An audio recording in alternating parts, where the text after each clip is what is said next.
Hi, I'm Jamie Court. I'm president of Consumer Watchdog, and I'm here with Lisa Tucker, who's our energy program director, and Hallie and Deborah, who are both DWP ratepayers who desperately need a ratepayer advocate but don't have one. We're here today because we are dealing with a Department of Water and Power in Los Angeles that has raised rates unreasonably while sitting on billions of extra dollars. We're dealing with a Department of Water and Power that's approved the largest pay for its employees who really are not very responsive to its customers. They've approved very un-environmentally sound policies, and yet no one has stood up for ratepayers when these decisions are being made. And that's why we're here today, because Fred Pickel, who is the ratepayer advocate for the city of Los Angeles, who makes just a shade under $300,000 a year, has been silent or agreed with pay hikes, with raises, with bad decisions that have wasted as much as $7 billion of DWP ratepayer money. To call Fred Pickel a ratepayer advocate is a fraud and a misnomer. And this report that we're going to go through today, before we hear from the ratepayers in the city, is evidence of the price tag of Fred Pickel. The price of pickle in Los Angeles to DWP consumers is $7 billion and climbing. And if the city council and the mayor don't make a decision to get someone to represent ratepayers in the Office of Public Accountability, it will be $10 billion in another couple of years. It's really a travesty that the city council and the mayor have allowed Fred Pickel to be in this job this long, but now that his contract is officially up, and he has shown at every turn that he is going to side with the DWP bureaucracy in the city at the expense of ratepayers, it's time to can the pickle and get someone new in the Office of Public Accountability.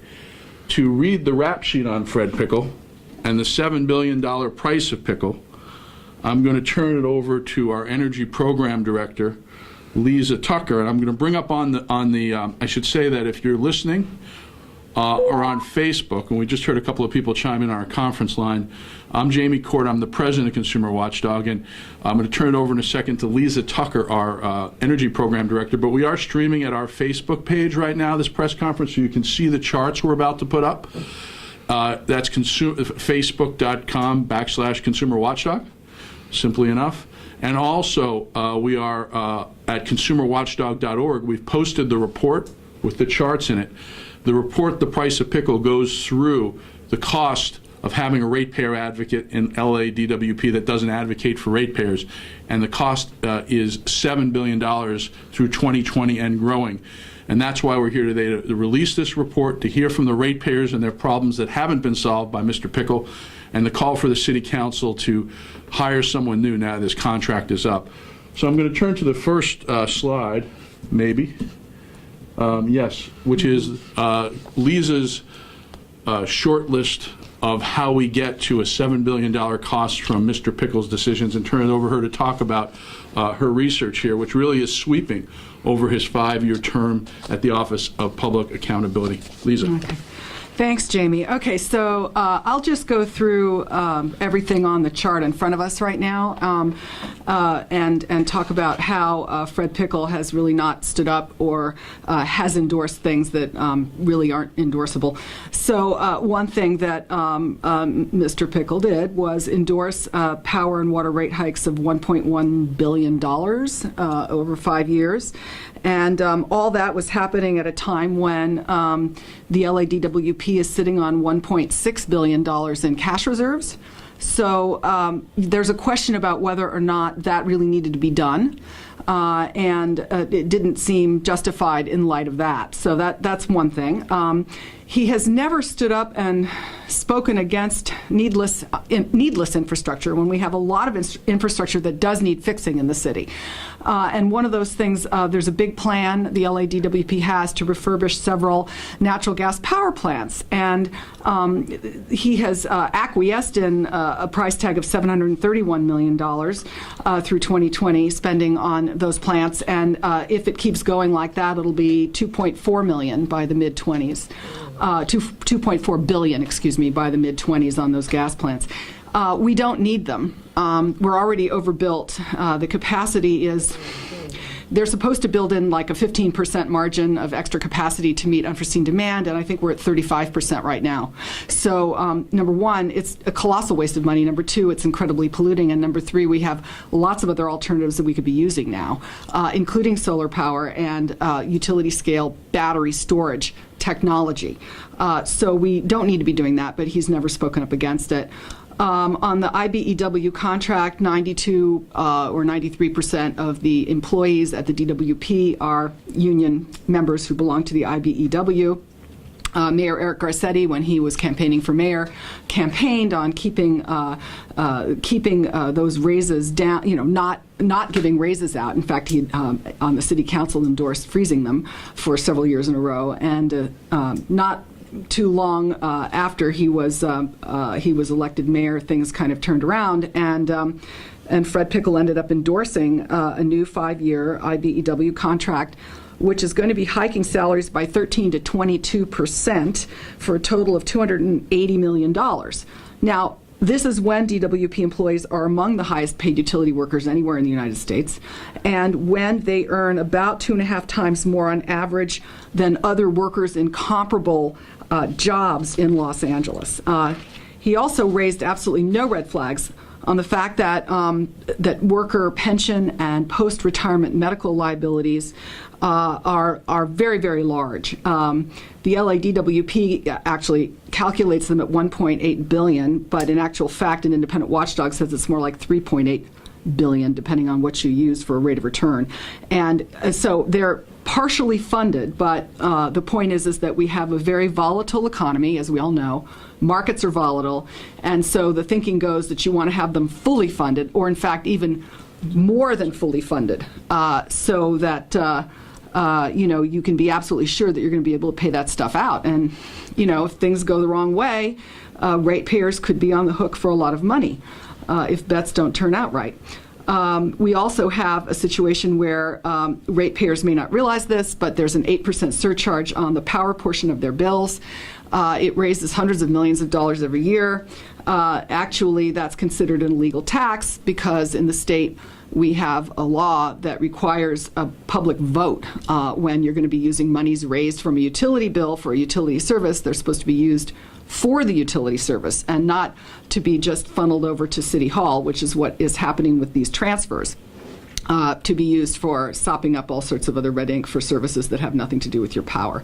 So those surplus rate transfers have totaled about $1 billion since Pickel was appointed, and he's really never made any kind of a big deal out of that. That's money that really ought to be going right back into utility service to improve it for ratepayers, and as it stands now. Well, maybe that happens. But everything he's done since is to ignore the problem and not reach out to ratepayers.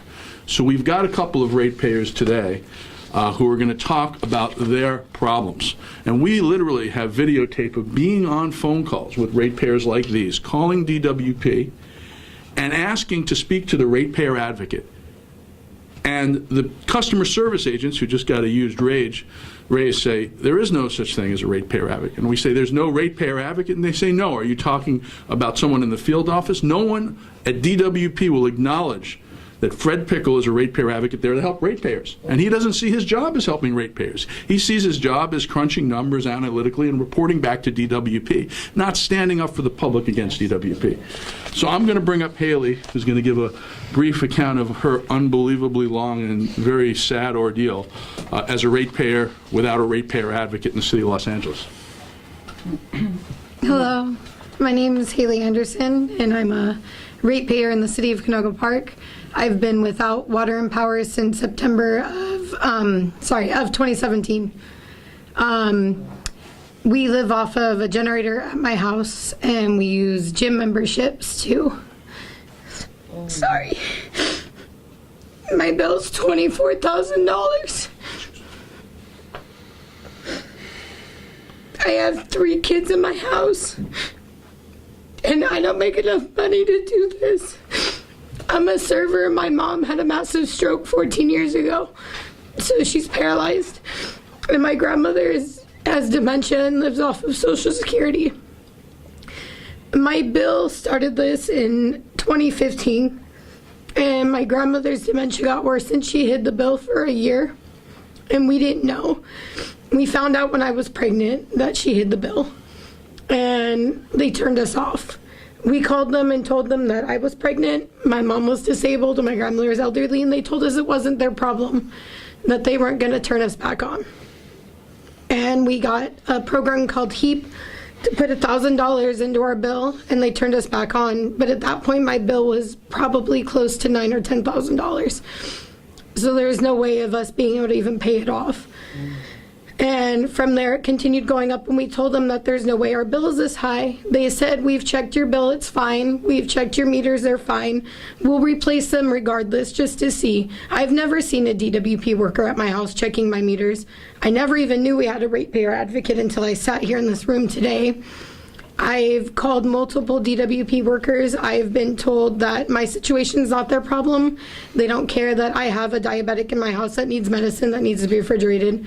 They don't care that I have 2 infants in my house and I have a toddler.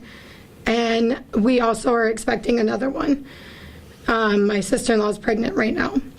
So according to them, my situation is not their problem and I need to find a loan. They wanted at least $12,000 cash to turn us back on. I talked to Steve Lopez. He got a DWP worker to call me.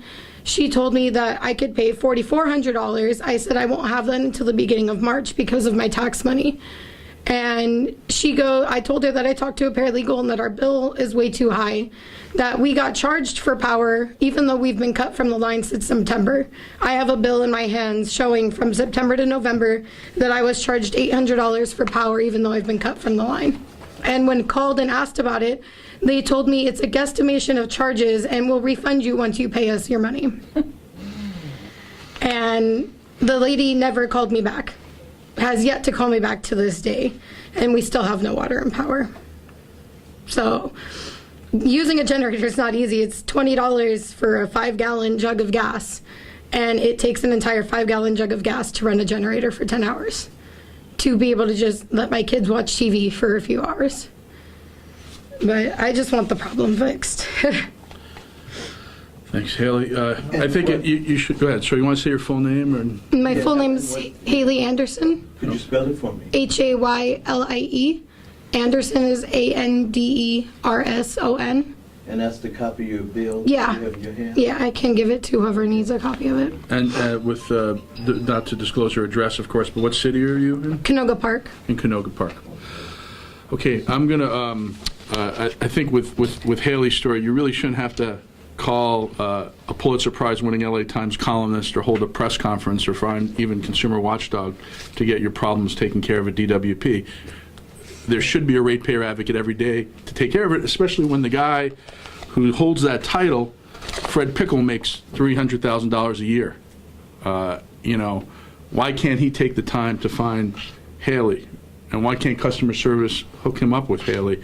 And why can't they work out a problem? We brought this to the attention of Mel Levine, the chair of the commission at DWP years ago, that people who want to get reconnected shouldn't have to put up a percentage of the bill if they can't afford it. They should be able to put up what they can afford and go forward. And I think we have a civil rights crisis in this city, and it's partially because our ratepayer advocates not standing up for the civil rights of our ratepayers. And if we have such a progressive city, perhaps the city council would find someone who can represent their rights. Well, that number is there. I'm going to bring up Brenna Norton before we bring up Deborah, just to talk a little bit about an aspect we haven't talked about with Fred Pickel, which is the fact that we have a lot of fossil fuel-powered plants in this city, supposedly a city that's against fossil fuels. And that shouldn't be, and Fred Pickel's been a part of that problem. Okay, great. Good afternoon. My name is Brenna Norton, Senior Organizer with Food and Water Watch. We're here today supporting Consumer Watchdog's report and their call to replace the so-called ratepayer advocate, Fred Pickel. Mayor Garcetti and City Council need to take a stand for ratepayers. Pickel is not representing the interests of ratepayers in this city. Just last year, Pickel endorsed as affordable a project that would cost ratepayers billions, saying it would only be $140 million annually to fund Governor Brown's controversial Delta Tunnel projects. He called it affordable, he lowballed the cost, and he did amateur mistakes in analyzing of the long-term financial impact to ratepayers in this city. The real cost of this project is up to billions. The water will go to corporate agriculture in the Central Valley, and LA will not get a drop of new water from this project. You would think that the Ratepayer Advocate would really do an analysis and stand up for ratepayers instead of just towing the party line on this project and other water districts that want this. Now in 2018, the cost of this project has gone up and up and up to even billions more, up to $11 billion for metropolitan water districts here in Southern California.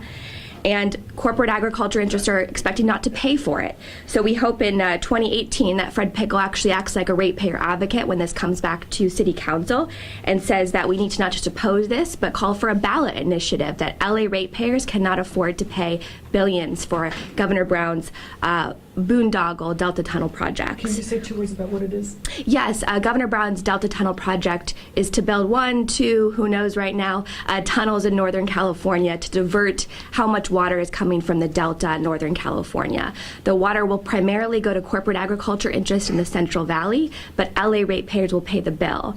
And right now in 2018, agriculture interests have said they want to pay close to zero for this project, but they want us to shoulder the burden when they get the water.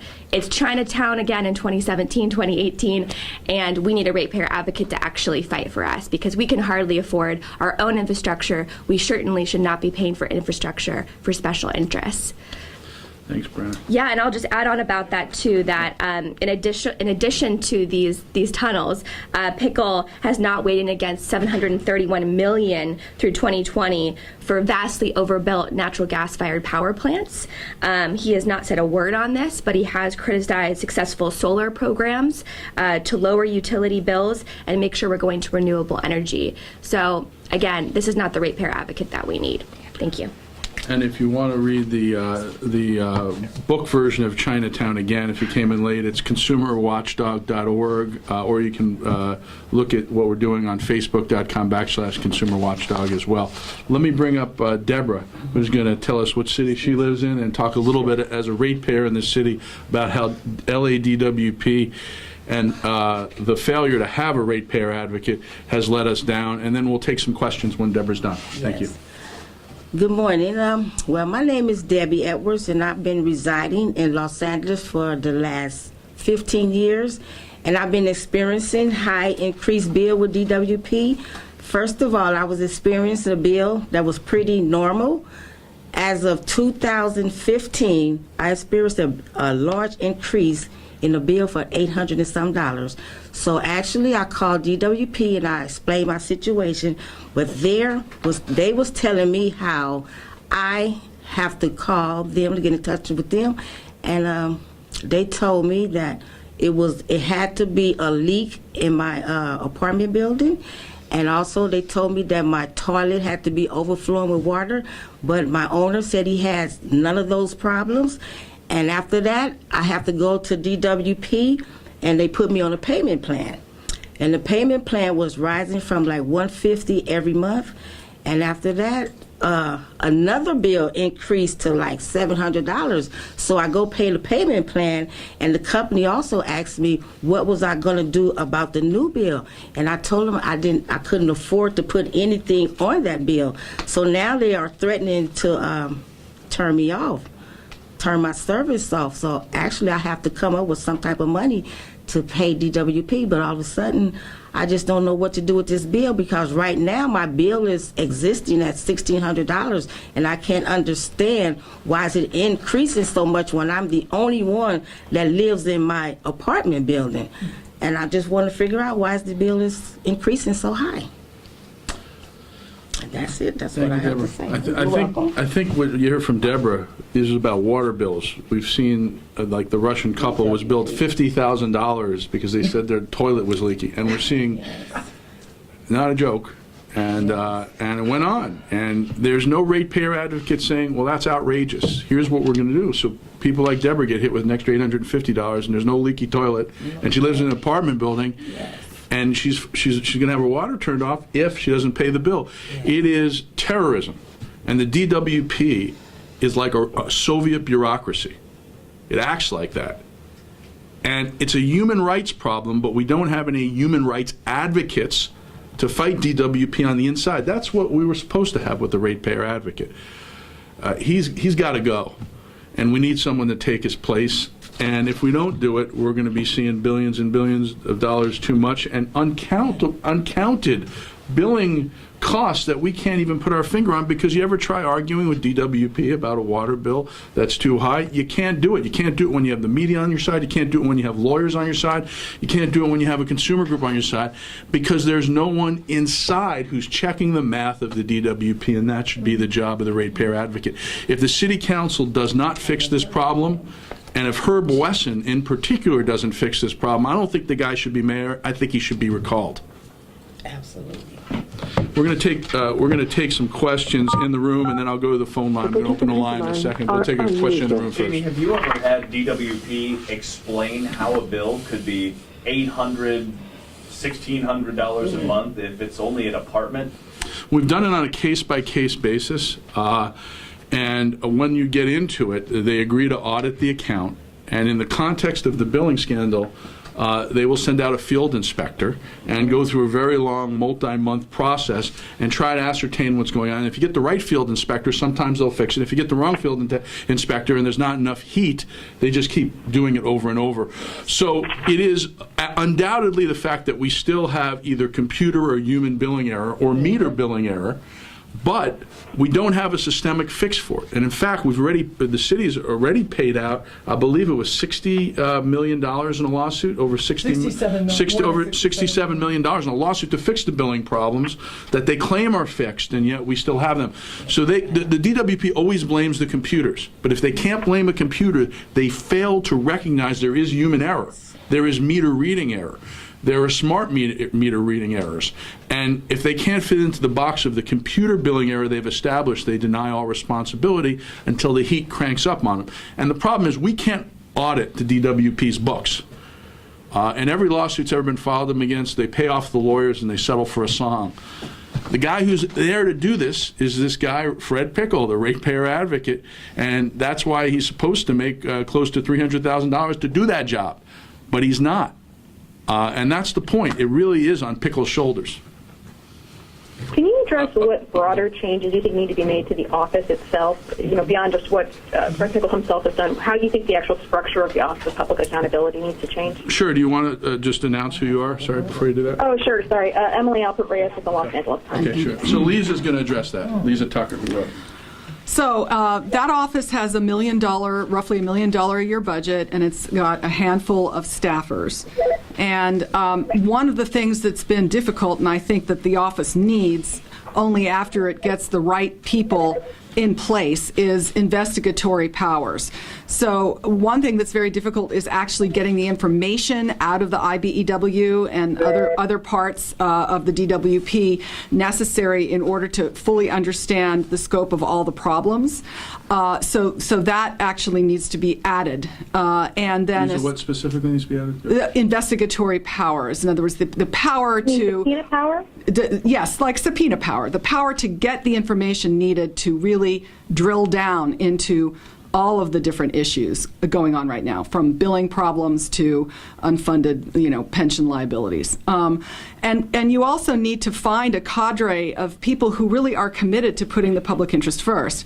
Obviously, they need to have a lot of experience, but there are people out there who've worked at other municipal utilities who have prioritized customer service, who have prioritized a transition to renewable energy, and so forth. So you need to get the right people into those jobs, and then you need to expand their powers by giving them the power of subpoena. There's also one other piece, which is the Public Records Act, which the DWP routinely denies public record requests. And the Public Records Act itself is an imperfect vehicle with DWP.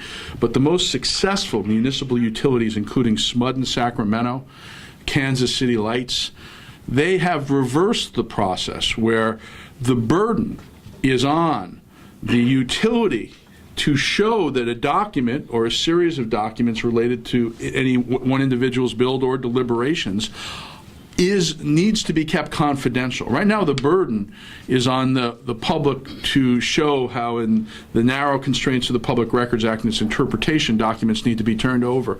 At other municipal utilities, they routinely turn over documents to the public and to advocates without having to go through a very arduous process. So I think we need to make the presumption in the public records at the DWP that everything's a public record unless there's a good reason it's not, rather than the fact that everything is not a public record unless you can prove a very narrow showing of why it should be.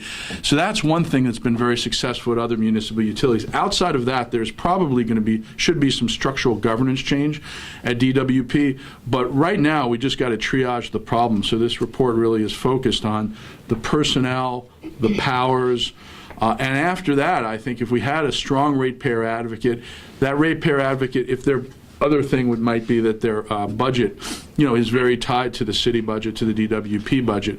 A little bit of a platform gives them independence, but perhaps making sure that their appropriation isn't contingent on the very same people they're watching, because that's always given the excuse for why Pickel isn't a better advocate. I don't think that's a good excuse, because I think if you're an advocate, you do your job. You have a big platform, and if someone tries to fire you, you get a bigger platform. But if we need to try to sever the ties for the Ratepayer Advocate's office, that might be another important part of this.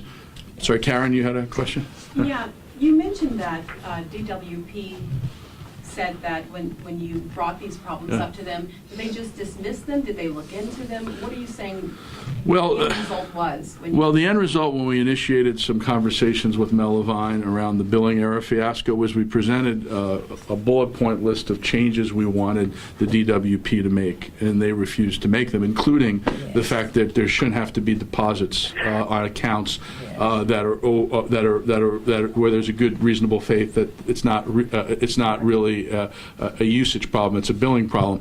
What Levine wanted and what they wanted at the time was complete support for their lawsuit settlement as a condition of some smaller reforms, which we said, I can't do that because we don't believe in what you're doing in the lawsuit settlement, so they failed to make these. So they've had plenty of opportunities to understand what should be done for ratepayers, but really what they're doing at the moment, unfortunately, is sort of catering to the city council and the mayor.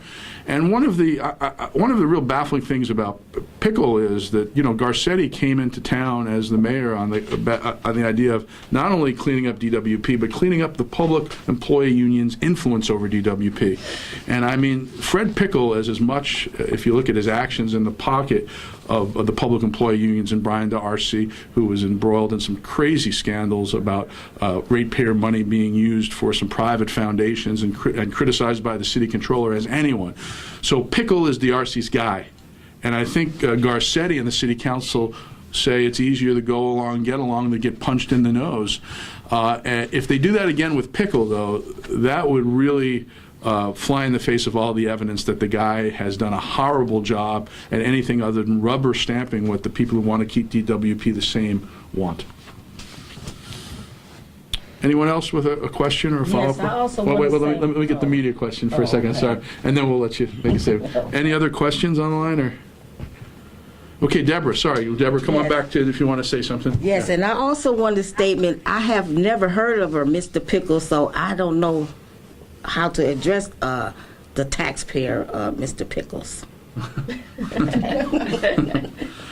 And that's part of the problem, as we've said, is that you could. Fred Pickel is paid more than the mayor, and yet you can't find his office if you're a ratepayer. You can't find his phone number if you're a ratepayer, and you can't find him. And probably his biggest sin is that he has not taken a look at these systemic problems that have been developed and say, any ratepayer who calls about them, have them contact me. In fact, in the resolution of these lawsuits, they specifically go around the Ratepayer Advocate and create these so-called tiger teams to fix problems that don't get fixed, as we've seen with Deborah's bill. And the reason is because there's no one internal to DWP to fix them. Is there anyone else on the line who has a question, or anyone in the room? Well, thank you all, and we are around if you want to talk later. You have our numbers, and at consumerwatchdog.org, the report lives along with a press release. Thank you all. And they tried to do that Ballot initiative where he gave himself a raise. Yes.